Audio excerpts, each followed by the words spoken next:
Ciao, everyone, and welcome back to Growth Talks. I'm Raffaele Gaito, your host, and my guest today is David Arnoux. Hi, David. How are you doing today? Hey, I'm good. Excited to chat together. Nice. Look, David. We met actually in person in 2016. We were talking about this, before going live. Yeah. It's been 7 years ago. So let's start with a simple one, with a classic. Tell us more about yourself. I mean, what's your story? What's your background? What are you doing now? Yeah, cool. David, I run a company called Growth Tribe. I've been running businesses for the past, I think 13, 14 years now, since I'm 20. So I've always been in the startup world or small business world, and with kind of a very varied background. I started off with an import-export company run out of China. Then I started an e-commerce business, but also with brick and mortar stores in the male and female fashion. I used to rank number one, for example, on keywords like slim black tie in Europe, or a fake golden bracelet. Huge market that wasn't tapped into about 11 or 12 years ago. So I did a lot of e-commerce there, started a small brand around male and female fashion, but really focused on e-com. Also started a SaaS business, productivity tool. Did a little bit of consulting as well. And 6 or 7 years ago, actually started Europe, or even the world's first growth marketing academy, growth marketing school, called Growth Tribe.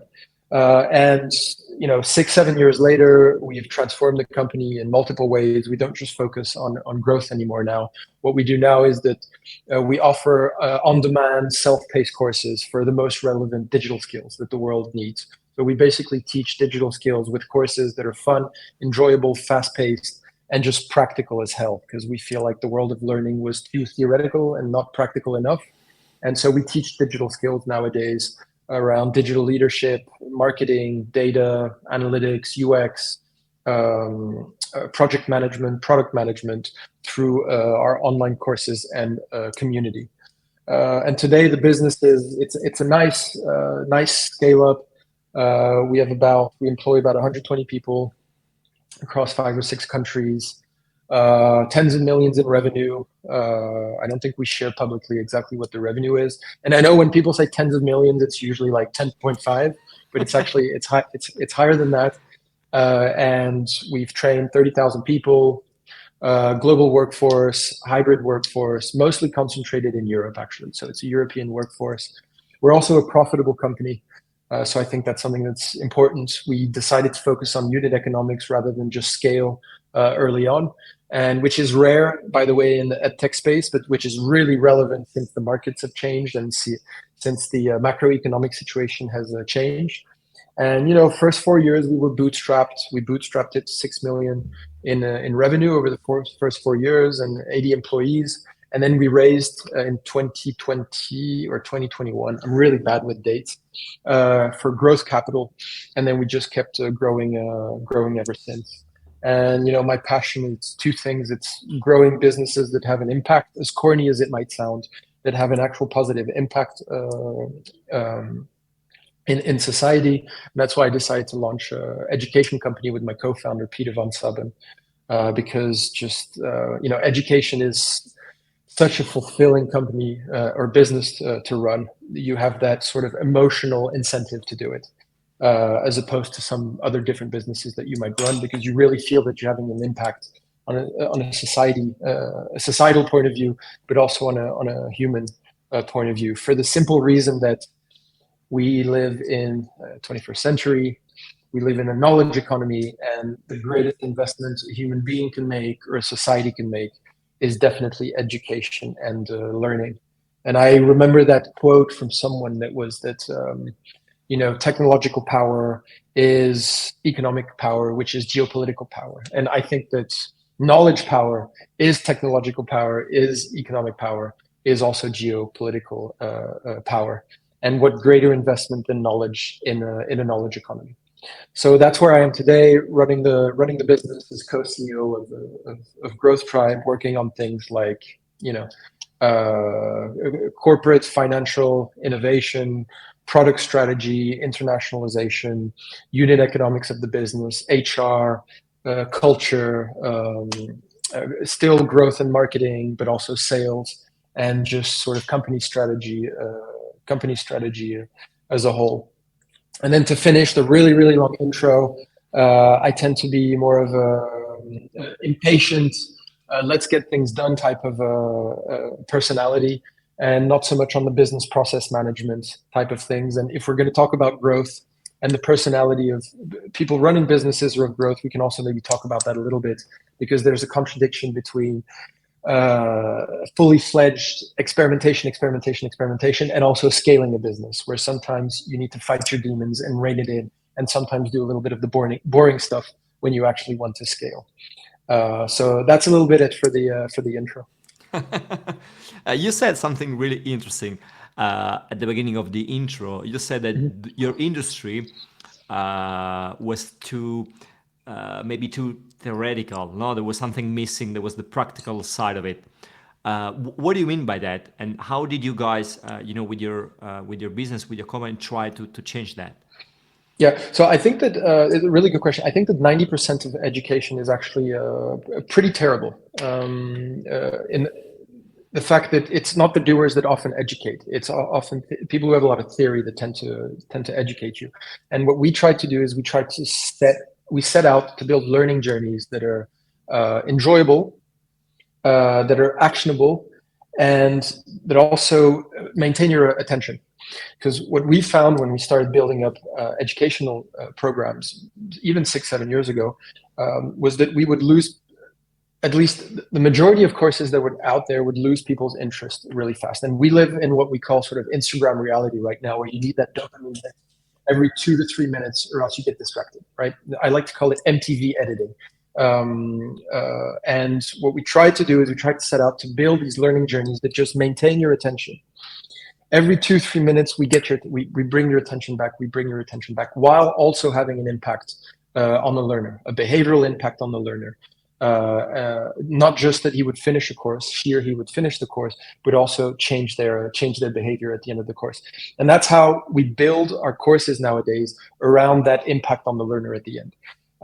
So we reverse engineer from, this is the impact that we want to have on the learner, on their lives, on their behavior in their jobs, or on finding a new job, or on learning new skills, and then reverse engineer from those goals into how we build the courses. And this creates courses, again, that are actionable. Actionable means that after taking a course, you can basically apply it right away, right? It's not those open doors theories of, implement more why into your product, or you need to build teams that are resilient and have open communication. Great. You know that, pretty obvious. This is how you do it. Step 1, step 2, step 3. Here's a worksheet. Here's a workbook. Here's a process. Here's a tool you can use. Here's a 20-day plan. Really things that you could action, not even the very next day, but right after you take the course, or even while you're taking the course or a learning program. If you're bored, you hit pause and you start applying it. So it really fits that entrepreneurial mindset that people can have. And I feel that it really fits the zeitgeist, the era that we live in, where things need to happen faster and people get distracted or bored really, really easily, and they want results really fast. So it's result-oriented learning, or results-oriented learning design, if that makes any sense. Yeah, absolutely.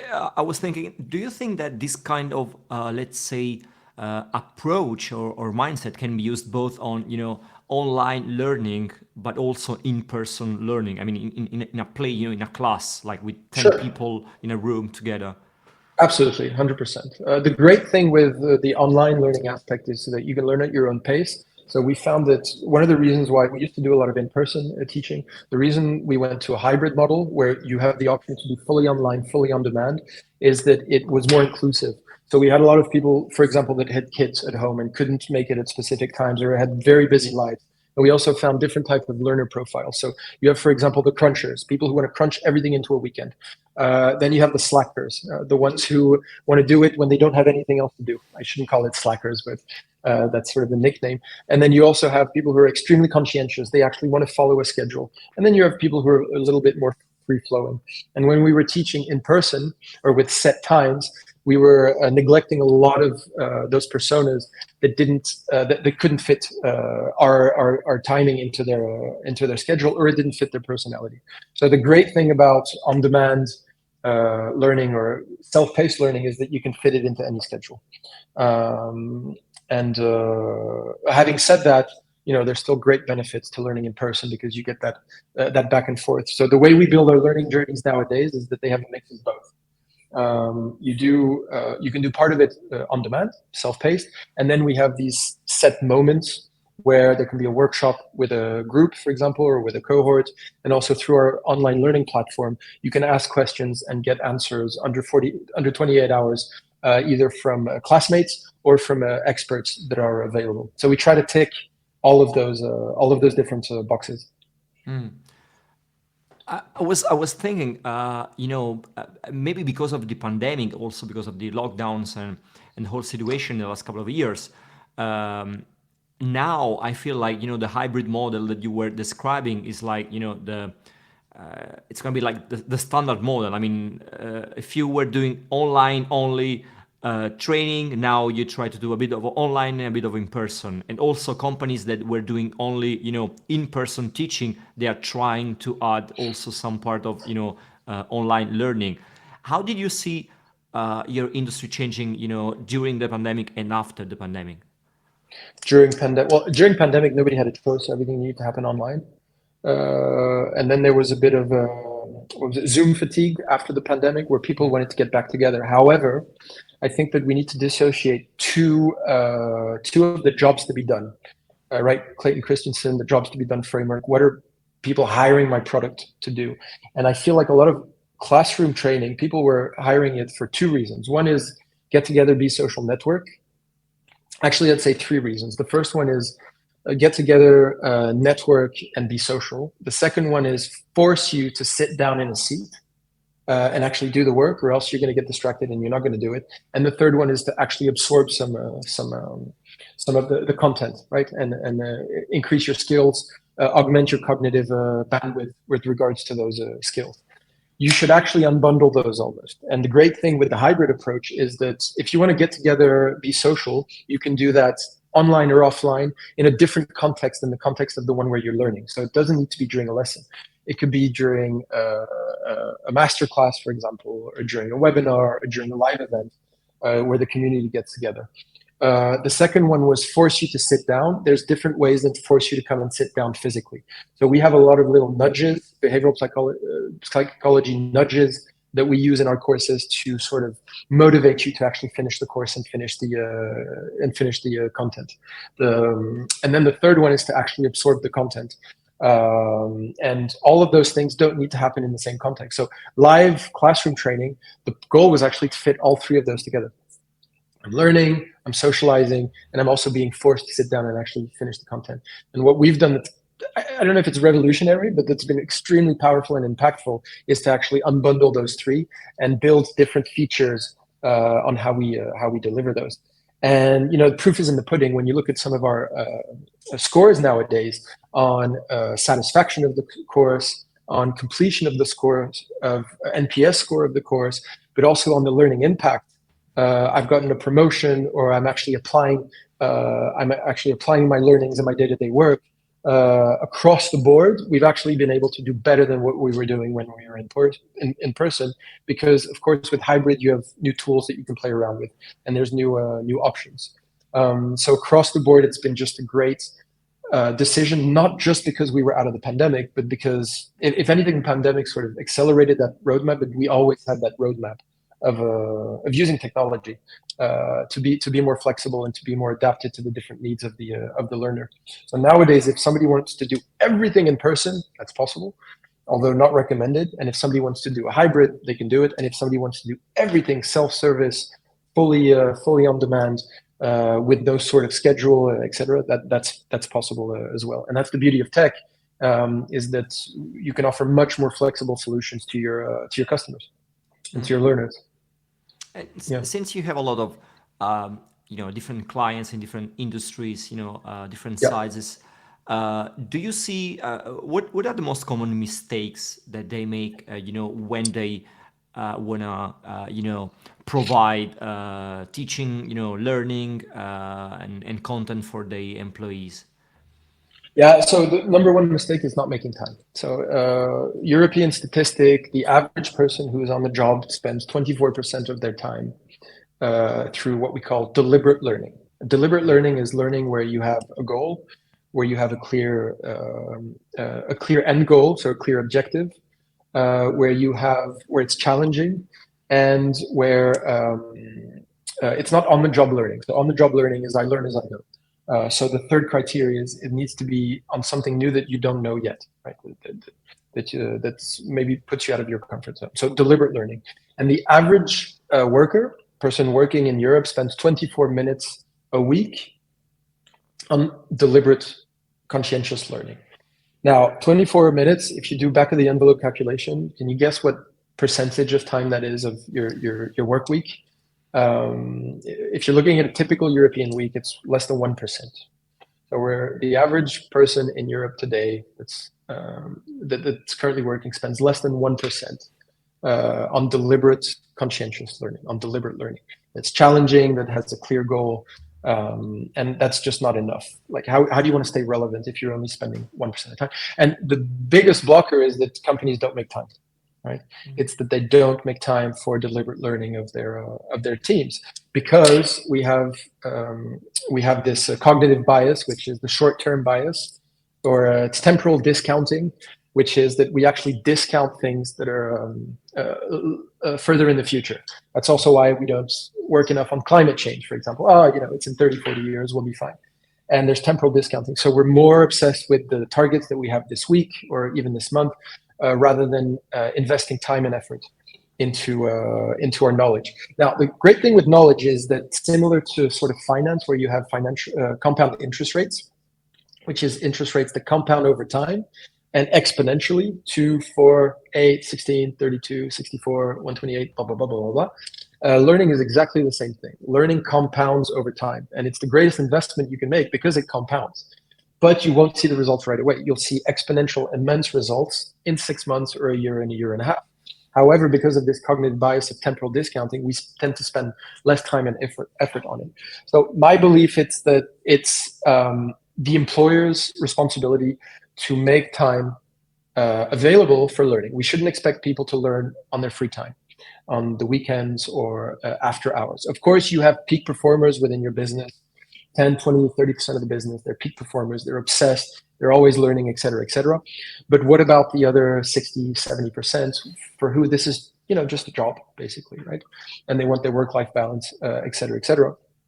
You also want to invest in those people's learning. Also, there's a lot of research that's been done that companies are more like football, soccer or football, where actually you increase your win rate by raising the floor rather than raising the ceiling. So you got to get your worst players to be a little bit better, rather than getting your best players to be even better, as opposed to basketball, for example. So basketball, you can have 2-star players and they'll win the playoffs for you.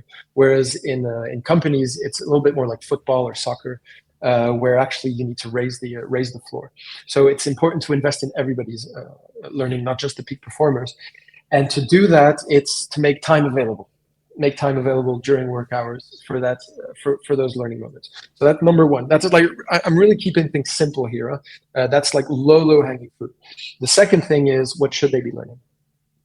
So if you've decided that you're going to invest time and effort, the second thing is, what should they be learning? And that's a manager's role, or it's a learning and development department's role. And we've built our organization on these questions. What should people be learning next in the digital world? And we specifically focus on everything except for coding, because coding, it's already kind of a red ocean. There's amazing companies that are focused on this. So we decided to focus on what we believe people should be learning that are not within the IT or tech department. So specifically data analytics, digital leadership, digital communication, digital project management, digital product management, et cetera, et cetera. And to figure out what should my teams be learning next, there's a few tools you can use where you look at what's the strategic goals, strategic targets of the organization, which capabilities do we need within the business to reach these strategic goals, and then you do a gaps analysis. Which ones do we have? Which ones do we not have? Which are where are the biggest gaps? And then let's fill those gaps. But typically, I mean, it's pretty simple to know where your team should be better, right? In a hybrid, half remote world, you should be better at digital communication. That's like the number one soft skill. On the digital leadership side, you should be better at orchestrating rather than command and control. We live in an era where anti-fragile organizations outperform robust organizations, which means that it's organizations that can adapt to change really, really fast, but that don't try to do top-down command and control, but rather orchestrating or riding the waves of uncertainty. So what I mean is autonomous alignment, having teams that are extremely well aligned on what the objectives are, but that are autonomous to be able to take the fast decisions to reach that. A lot of flexibility and agility. Then teams should be really good on digital project management and digital product management. Those are typically two skills that are really low within orgs, especially the digital project management side for any company that's 40 people or more.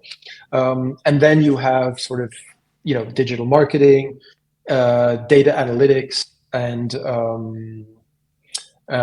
last low-hanging fruit one, I wouldn't know, emerging technologies. Let's not talk about that one, but basic data analytics. And if you were to take a top two across the board in this world where we should be able to take more data-informed decisions, we see data analytics is really low.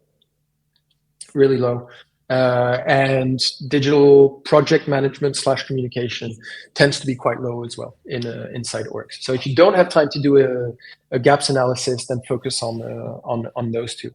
The one I'd like to add across the board for leadership, especially in things that are sort of growth and marketing related, is financial acumen, financial knowledge.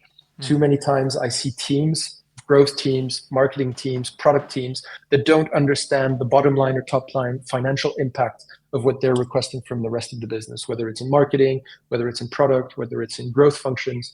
And it would be really important to increase the financial acumen there. And really basic stuff. What's a P&L? What's a balance sheet? What's a top line? What's a bottom line? What are growth margins? What are cost of goods sold? What's a customer acquisition cost? What's a customer lifetime value? So that you can put a monetary value on any action that you want to take as a marketing professional or as a growth professional or whatever you want. Sorry, long-winded answer. There's so much we could talk about. I love it actually. Yeah. I love it actually. And, I was wondering, you said a few times digital leadership. What do you mean by that? What's digital leadership? If you are enjoying this episode, please check out my lead generation course. You can watch it for free on gaito.link/skillshare, GAITO. As an entrepreneur, marketer, or business owner, you know how crucial lead generation is. In this course, I'll be sharing with you 20 proven tactics for lead generation in both B2B and B2C markets. You can watch it for free on gaito.link/skillshare, GAITO. You'll find the link in the description. So it's leading in a digital world. So for example, we released 2 days ago a digital IQ test. Really great, digital IQ. So everybody's got an IQ test to rate your general intelligence, right? Verbal skills, numerical skills, and then I think it's visual intelligence, something like this. Well, we released a digital IQ test to almost like a bullshit radar of does leadership actually understand digital? Right? Do they understand the difference between supervised and unsupervised machine learning? Do they understand the basic principles of agile project management?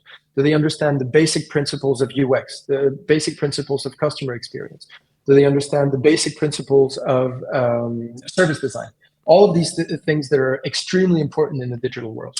So one is digital IQ. By the way, we can link it's completely free. You just take the IQ score, and then if it's good, you can share it on social and see how you rank in Europe. So we can tell you if you're in the 1%, 5%, 10%, 20%. So that's part of digital leadership. Second part of leadership, I believe, is that in this fast-paced world, leaders need to understand how to orchestrate teams and work with uncertainty. And the best way to work with uncertainty is to, again, to bring this notion of autonomous alignment, where you set clear goals, but you let the teams work. And it's a mindset shift. And it's a shift of bringing the growth mindset within your organization. The knowledge that as smart and as great as I am and as much experience as I have, I must always question my assumptions and validate them through a little bit of experimentation and validate them through a little bit of data-informed experimentation. So the first one is digital IQ. Do I even understand the digital space? Do I have an intuitive understanding of digital, or am I just faking it, right? And hiding behind my title. The second one is understanding what it means to be an anti-fragile organization that can adapt to change and growth from change rather than being hurt from change. And in that anti-fragile, you have things like embedding the growth mindset within the organization. The third one has to do with intuitive understanding of data and analytics. What is data? How do you set up a data-driven culture? Because the great thing about tech and the online world is we have so much data that we're collecting and that we can use to inform our decisions. So that's really the third one. And then the fourth one, I really think it has to do with knowing how to communicate it in the digital world, which might sound stupid and simple, but it's completely different than what we were used to maybe 20 or 30 years ago. And we have a really nice digital leadership program that we offer, where we try to cover some of these aspects. Some aspects we don't cover. There's different ways at looking at this leadership angle, but for us at least, those are the four most important ones that are really actionable. And then a fifth one that we can add is change management in the digital world, right? So there's so much change happening. How do you have change management processes and workflows and mindsets that are a little bit faster than the typical change management models that were maybe used 20 or 30 years ago? I was wondering if this approach and the whole process that you just described is something that is important for leaders only, like managers or people on top of the pyramid, or for everyone in a team. Yeah, I think it's for everyone. I really believe that everyone's so corny, but everyone's kind of a leader of their own KPIs. So yes, and everyone aspires to be a little bit more in a leadership position. So of course it applies to everyone, but we need to make sure people who actually have the title and the authority have those capabilities first, or else it just becomes really frustrating for the rest of the organization. I can't tell you how many leaders I have met that are, again, not to be too aggressive or cocky, but are just faking it. They have no idea what they're doing, and they're hiding behind their title, which they acquired a while back, and they're just really good communicators, but actually they don't really know what they're doing in the digital world. And actually maybe an intern or maybe a junior product manager who's not as good at stakeholder management, but really understands the digital world, could be a great voice for them to become better leaders. But they need to empower them, and in order to empower them, they need to speak the same language and have that same digital intuition. This is more true at larger orgs. And I'll give you an example. At larger organizations, I think a stat from 5 or 6 years ago, in Fortune 500 companies, you had less than 3% of boards where the technology component of the business was represented. Less than 3% of boards where like a CTO was present. I think it's changed now, but this was the case. I think it's a Deloitte stat from 5 or 6 years ago. But even today, like, you can fire a CEO for not understanding a profit and loss account, right? You can fire one for not understanding that. You can't fire a CEO for not understanding the basics of digital. You can't. That's not happening. They can still bullshit their way through it. And I think that's really an issue, and it's frustrating for the rest of businesses. And that's why digital companies are doing so good, that are founded by, young ladies and guys and all of the genders that understand digital. I don't know if that answers it, but it's a little bit more of a rant of It makes sense. And I'm curious, do you think that this is part because of the whole faking until you make it culture? I mean, is that part of the reason why this is still happening? The great thing is with sort of remote or hybrid cultures and organizations and companies, it's a lot harder to hide because the numbers are just there, right? So I think it has a lot to do with the way incentives are built up within organizations. Sometimes there was a beautiful book about this, where the incentives of the individual, climbing the ladder within the business, is disassociated with the actual incentives of the business. However, in this new world that we live in, where there's a lot more reports, there's a lot more dashboards, where the customer feedback is real time, where the results are real time, it's a lot harder to hide. So I don't really know where it comes from. I just know that it's less and less true, and it tends to grow along with organizations that get bigger. It's a lot easier to hide. I would say. Yeah. And it also has to do with, I really like the notion that your company culture is defined not just by your company values, but also by your organizational design, by how you're structured.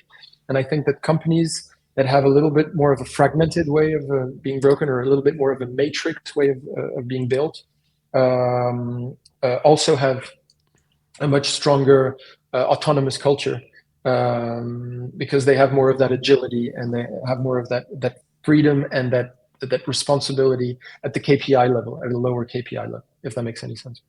And how do you change a company? I mean, is it a top-down process or a bottom-up process? Do you start from the culture? Do you start from the management? What's the best approach?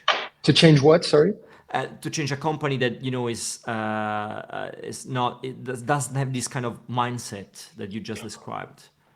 I mean, change is difficult. In any case, it's really, really change. It's really, really difficult. So I really like the 8-step change model. I really live by that one. So typically, if you want to change an org, you should always start by creating a sense of urgency, establishing a sense of that change is necessary. If you can't create a sense of urgency, no change will happen, because there's no reasons for change to happen in the first place. The second step is to build a guiding team, guiding coalition, who will implement that change with, there was the power, I think it was that have a lot of power within the organization, but also know what they're talking about. So it's the power relevance matrix, I think it was. So you want a guiding coalition with powerful people that actually know how to implement the change.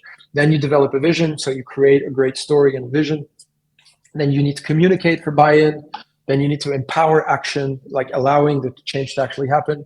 Then you can create short-term wins to prove that the change is necessary.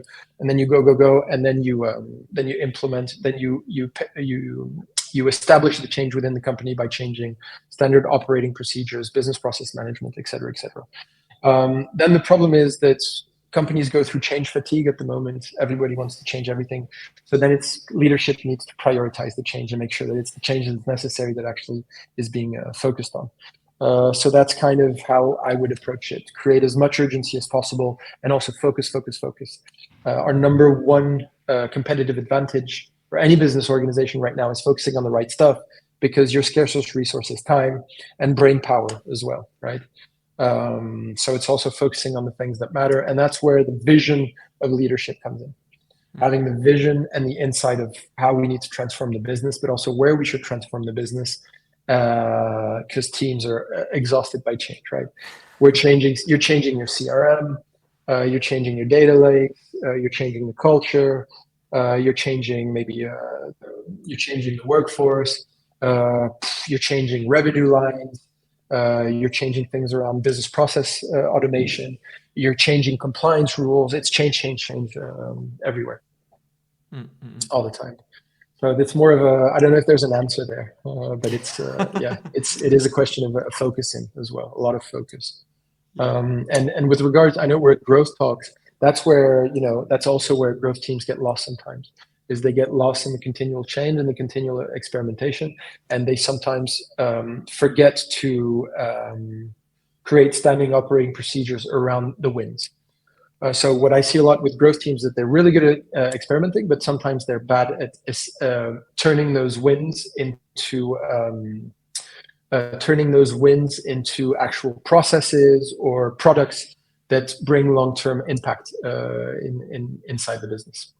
And how do you find this balance? Good leadership. It's really difficult. It's really difficult. There's a beautiful book called XLR8 by XLR8. Just pull it up. That was recommended to me by Xavier Blanc-Villain.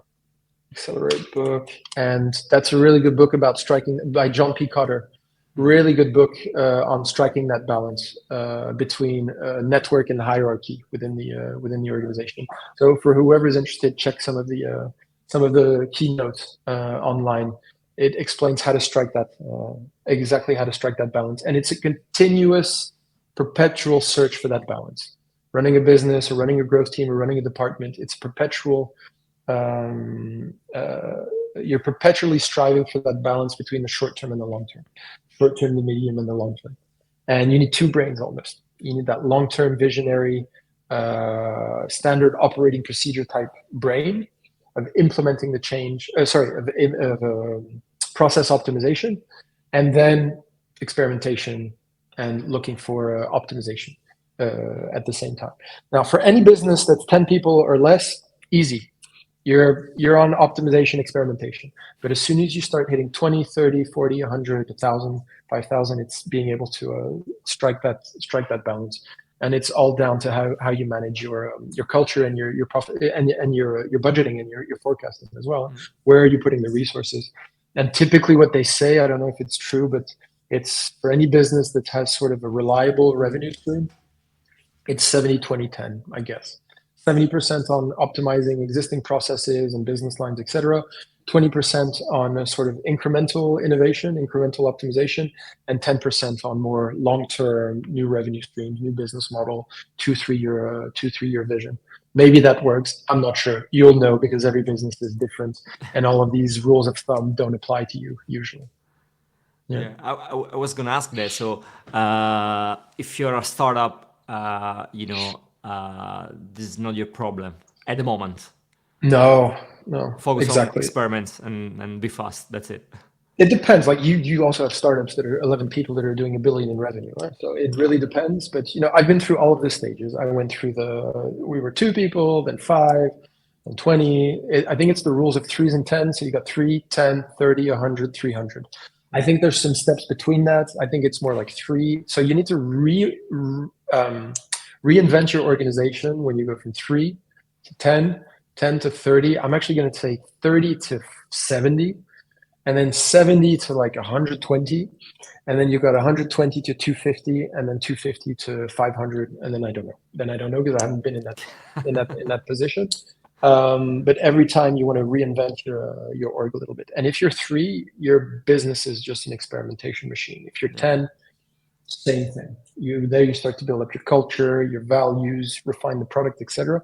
When you start going into 30, that's where you start to have 2 sort of different speeds of the business. One that's more around, HR excellence, financial excellence, business process management, and operational excellence, and one that's about finding new revenue streams, growing, commercial growth, et cetera, et cetera. Yeah. David, we usually close these interviews with 2 quick final questions. One about books and one about tools.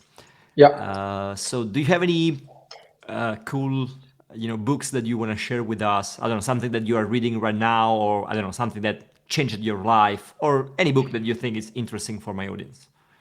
Yeah, so changed life, I don't know, because it's like they're all life changing. I'll just let me give 3 recommendations on books.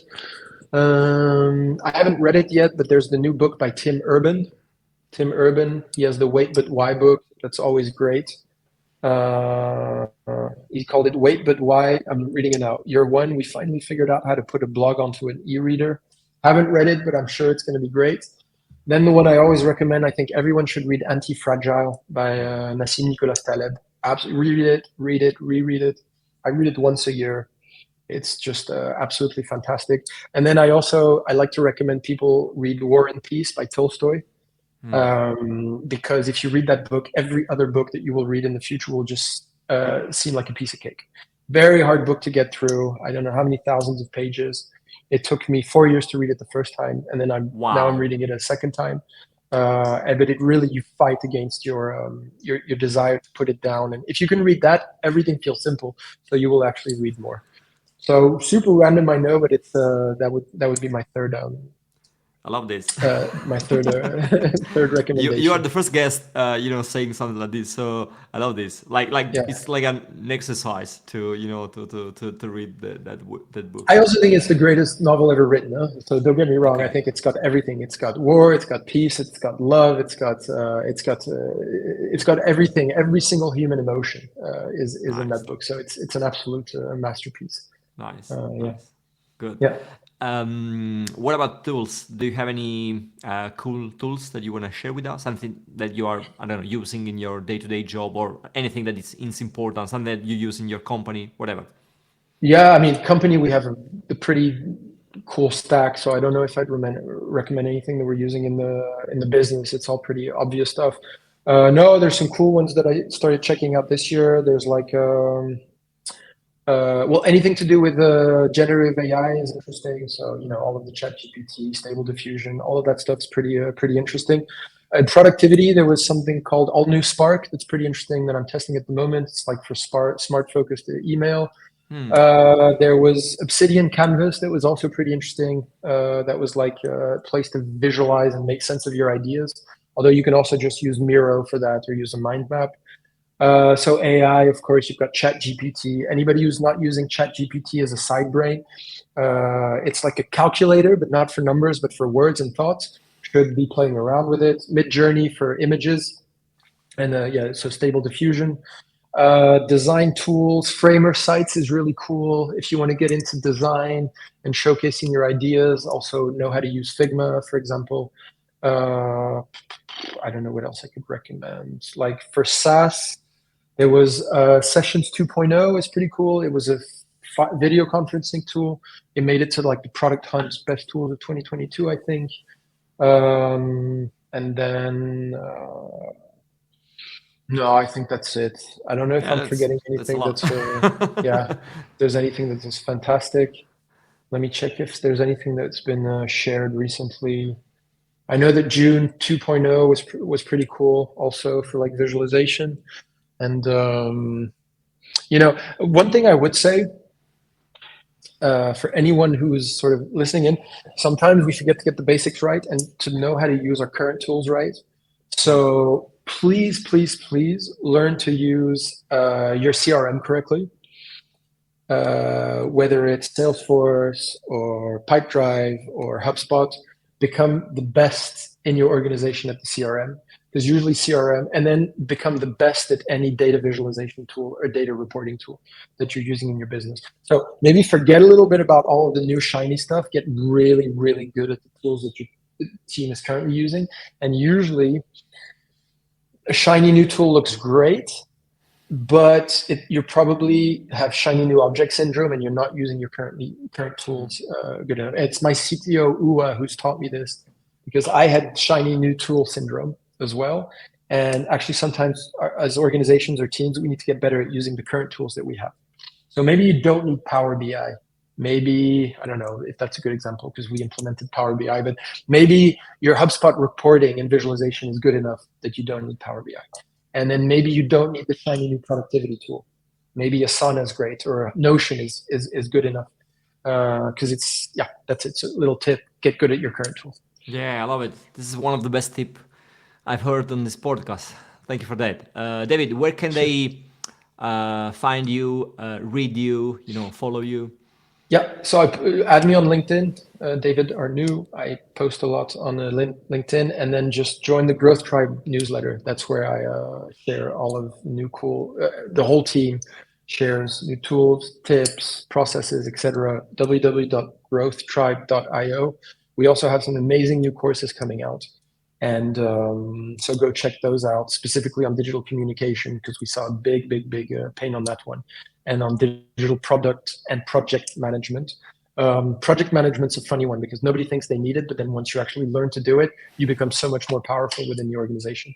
So on growthtribe.io, check us out on YouTube, join the newsletter, so come check the website and add your email in there. And then for me personally, although I post a lot less nowadays, it's just add me on LinkedIn. Nice. Guys, you'll find all the links in the description below. David, Cool. thank you for your time. Thanks. It's been great. Thanks a bunch. Thanks for listening to this episode of the podcast. I hope you enjoyed it and you learned something new. Make sure to subscribe to us on YouTube and Spotify to stay updated on new episodes. With your support, I can continue to bring great content and great guests to this podcast. So hit the subscribe button now and I'll see you in the next episode.